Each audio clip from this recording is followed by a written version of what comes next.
বগুড়ার মাটিতে কেউ ইসলাম বিরোধী কথা বলবে, এটা বগুড়া সহ্য করতে পারবে না। আরে আমি তো শেখ হাসিনাকে গুনি নাই, আপনাকে মুখের জন্য হবে। কি করবেন আপনারা, আমাকে কি করবেন?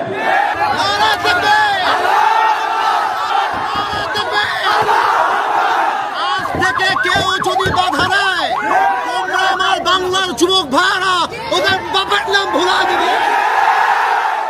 যেখানে যেই নেতা বাধা দিবে, জুতা প্রাণে নামাই দেওয়া হবে। আমি কি কোনো দলের নাম বলেছিলাম, কাউকে গালি দিয়েছিলাম? দাঁড়ান দাঁড়ান দাঁড়ান, আমার ভূমিকার কথা শুরু হয়েছিল 3.5 হাত মাটির কবর দিয়ে। যুবক ভালো বলো, আমি এতগুলো আয়াত বললাম। আচ্ছা উনি, আচ্ছা তোমরা থামো থামো থামো থামে থামে থামেন প্রিয় ভাইয়েরা, আমরা কোনো মারামারি চাই না। আল্লাহর কোরআন দিয়ে আইন চলবে, এটা কোনো রাজনৈতিক কথা হইতে পারে? এটা মুসলমানদের কই যেতে হবে। আগামী সংসদ চলবে কোরআন দিয়ে। যেই বেড়াবাজার পেছন রাখতেও থাকবে না যুবক ভাইরা আমার। আপনারা বুঝবেন আমাদের এলাকায়, এটা আমি কিছু বলবো না আজকে। তোমরা আমার সঙ্গে থাকবো তো ইনশাআল্লাহ? তোমরা আমার পক্ষে আছো তো ইনশাআল্লাহ? আবার দেখা হবে রাসূলুল্লাহ ওয়া তাআলা ওয়াসিল মুমিন, ইনশাআল্লাহ দেখা হবে ইনশাআল্লাহ।